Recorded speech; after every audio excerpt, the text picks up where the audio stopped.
Any last words? How's your sister?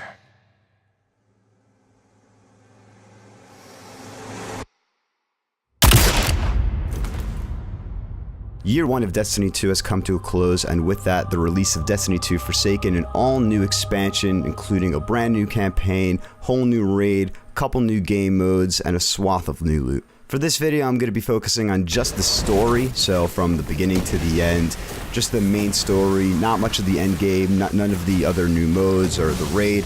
I'll focus on those in other videos to come next week. So for right now, let's jump into the story. The story in Forsaken begins with what is now one of my favorite missions in the entire Destiny series.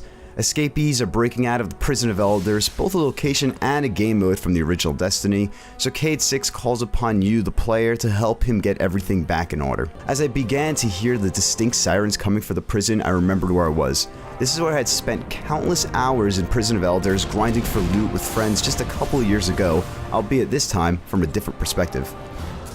What makes this moment so great is that this time I wasn't in a controlled room shooting waves of enemies funneled in by Warden barracks for sport. I was now literally behind the curtain as I watched enemies from all races run amok and pretty much just go all out on each other.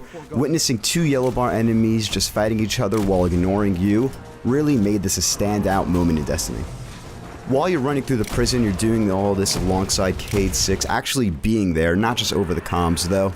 Most of the time he is over the comms, but at least you get to see him whipping out his golden gun, pulling out his signature Ace of Spades hand cannon and just unloading on enemies, as if you're in one of the legendary moments the game always talks about in the lore. This action-packed joyride comes to a halt once Cayde gets cornered by the DLC's antagonist, Uldren Sov and his 8 Barons. As Bungie literally announced Forsaken with this cutscene, the following events come as no surprise, and we see the death of Cayde 6. Even though I had played this mission at E3 earlier this year, and the marketing kinda shoved it down my throat, it was still a somber moment. As I fought my way out of the prison, I was introduced to the new enemy type, the Scorn, which are literally the Fallen brought back to life as fighting zombies, albeit with all new archetypes. While this race shares some similarities to the Fallen in their design, their weapons and attack patterns make them the most unique enemy type added to Destiny since the original's launch. Compared to the all too samey Red Legion or Seven Fest and Fallen or even the Taken, this new enemy race actually feels new. After that setup, the real meat of the campaign begins and you fly over to the Tangled Shore, the new patrol space in this DLC. This area outclasses some of the base game's planets both in size and in visual design.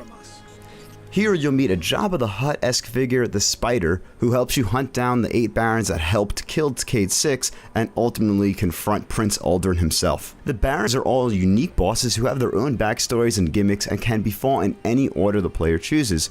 The two standout encounters were the Mad Bomber and the Trickster, which I absolutely loved.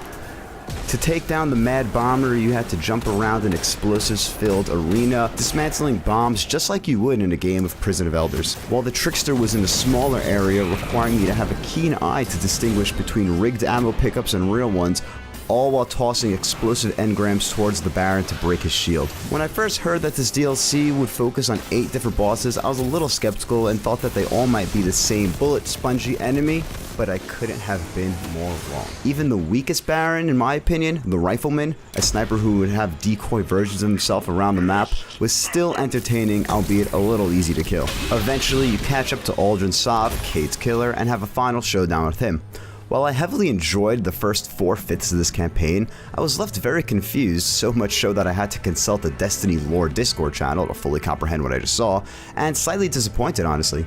The final boss was fun to play and all, and the overall package of the whole Forsaken campaign was a blast, but really thinking about it, there was no narrative reason Cayde needed to die. There was nothing specific or unique about his death. Uldren would have killed anyone in his way, whether it was Petra, Zavala, or Ikora.